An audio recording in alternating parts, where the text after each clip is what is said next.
Some towns seem untouched by time. In 1912, Villisca, Iowa, was exactly like that. A small, peaceful American town built along the railroad tracks. A place where people greeted each other with trust. Doors were left unlocked, and children played on dirt roads. For the townspeople, days began with the sound of church bells and ended with the whistle of the train as the sun set. Electricity had not yet reached every home. At night, the flickering light of gas lamps illuminated the streets. The clatter of horse-drawn carriages, the distant barking of dogs, and the song of crickets made up the town's nighttime melody. The most important feature of Villisca was that everyone knew each other. There was no room for strangers here. Doors were wide open between neighbors. Everyone knew everyone's story, or so they thought. Because behind this veil of innocence, a night darker than anyone could have imagined was hidden. On the night of June 9th, 1912, the silence of this small town would be broken by the sound of an axe, and Villisca would become the scene of one of the most horrifying mysteries in American history.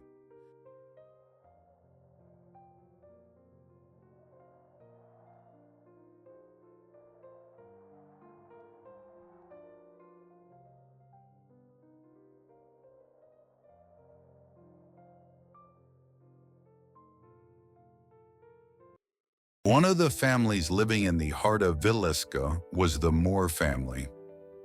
They were a well-known, loved, and respected family in town. The father, Josiah B. Moore, or Joe as most people called him, was a hard-working and honest man of 43. He was a merchant and known as one of the town's most trustworthy figures. His wife, Sarah, was 39. She was active in church events and dedicated to her children's education. Everyone who knew her remembered her gentle voice and patient demeanor. The children were the pride of the Moore family: Herman, 11, Catherine, 10, Boyd, 7, and the youngest, Paul, 5. Though young, they all attended church and played games in the town's fresh air.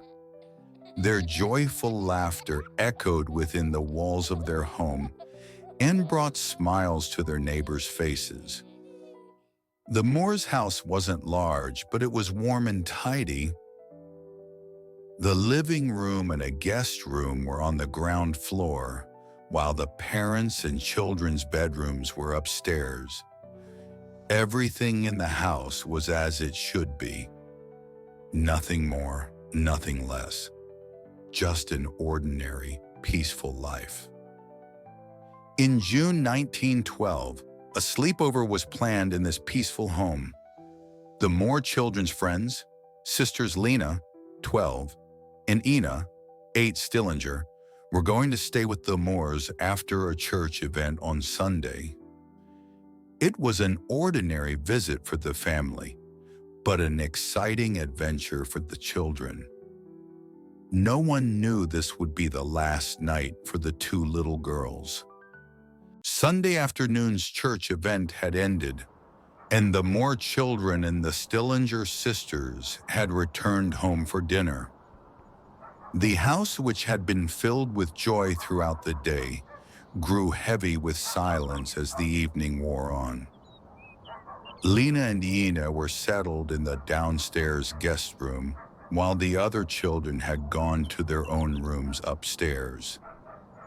The master bedroom and the adjoining rooms upstairs were wrapped in a silence, like the heart of the home. In Villisca, doors were rarely locked, and that night was no different. But this time, the atmosphere of the house had changed in a sinister way. Some investigators claimed that the killer was hiding in the attic. The attic was narrow and dark. The killer could listen to their movements and count their breaths for hours. Everyone in the house, consciously or not, was unknowingly living in great danger that night. The final movements in the house after dinner were ordinary, yet full of tension. The flickering dance of candlelight, the whispers of the children, the faint hum of the wind coming through the window. None of it could have been a harbinger of the approaching catastrophe. In the dead of the night, when silence enveloped the home of Josiah and Sarah Moore, an unnoticed shadow moved within the house. For an unknown reason, the murderer had targeted the entire family, not just the 43-year-old father. The first blows were struck in the parents' bedroom. The axe swung swiftly and methodically, as if it had been waiting for a long time. Josiah Moore's struggle was brief. He left no sound behind. Sarah took her last breath before she could hear her husband's screams. As the murderer moved to the children's rooms, the silence was broken. Herman, Catherine, Boyd, and Paul, despite their young age, were met with fear and shock. At that moment, the glass chimney had been removed from the lamp. The light was dim, and darkness prevailed. For the murderer, every step was part of a silent plan. In the downstairs guest room, Lena and Ina were sleeping, unaware of the murderer's presence. Unfortunately, they couldn't escape either. The sound of the axe and whispers echoed through the walls of the house, unheard by the sleeping part of the town. When morning came, the sight discovered by the neighbors was horrifying. 8 people had lost their lives. The house had become the new address for silence and fear. The identity of the killer would remain a secret. The town of Villisca would never be the same again. On the morning of the murders, the town of Villisca was in shock.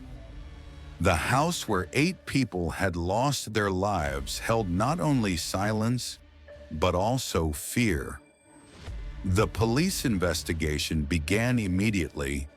Among the first suspects was Reverend George Kelly.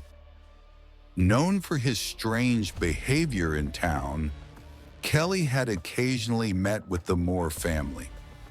However, the evidence was insufficient. The next suspect was businessman Frank Jones, who might have been jealous of the family's financial status. Police tracked his movements on the night of the murders, but no clear evidence was found. The investigations also included homeless people and drifters from outside the town. Some had been seen near the Moore house that night. But again, a lack of evidence led the investigation to a dead end. Throughout the court proceedings, the identity of the murderer was never confirmed. Witness statements were contradictory and evidence was limited. The town of Villisca had witnessed one of the darkest mysteries in American history. This mystery aroused both fear and curiosity for years. Every suspect was debated by the townsfolk, and every theory was reported in the newspapers. But in reality, there was only one truth. 8 innocent people had lost their lives in a single night, and the killer was still unknown. After the murders, the town of Villisca was never the same. The disappearance of 8 people in one night deeply affected not just the family, but the entire community. People became cautious when leaving their homes, and neighbors approached each other with reserve. The family's funeral left an unforgettable mark on the town. Tears and silence prevailed during the burial. The townsfolk realized they couldn't prevent such an event from happening again.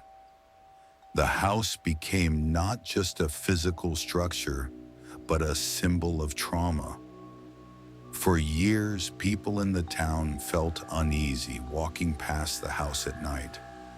Some claimed to have seen strange lights and shadows in the windows.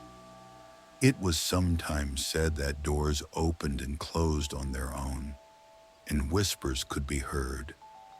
Villisca was etched into memory as a cursed house.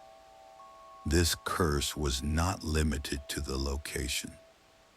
Stories spread and gossip increased among the townsfolk, and each generation listened to the horrifying event like a cautionary tale. Villisca had now become immortalized on America's map of fear. Over the years, the Villisca Axe Murder House has come to be known not only as the site of one of history's most gruesome murders, but also as one of America's most famous paranormal hotspots. The house was restored and opened to the public in the 1990s. Since then, hundreds of researchers, psychics, and curious visitors have stepped through its doors to uncover its secrets. Paranormal investigation teams have recorded electronic voice phenomena, shadows, and unexplained movements in the house. Some team members have reported feeling an intense pressure in the rooms. It's believed that the spirits of Lena and Ina are especially restless in the downstairs guest room. During overnight sessions, there have been reports of whispers being heard, doors opening on their own, and fleeting shadows passing by the windows. Some have even claimed to see a shadowy figure roaming the house with an axe. All these accounts seem to prove that Villisca continues to inspire fear, not just in the past but in the present day as well. Some visitors have spoken of a crushing weight that descended on them the moment they stepped inside. Those who have stayed for a few hours have reported a knot in their throat, a sense of unease, and a feeling of being followed upon leaving. This sensation seemed to pass the house's curse on to new generations. Today, the Villisca Axe Murder House can still be visited. Tour guides and paranormal enthusiasts continue to come to unravel its mysteries. But everyone leaves with the same question. Was what happened in this house just a murder, or is a dark presence still at play?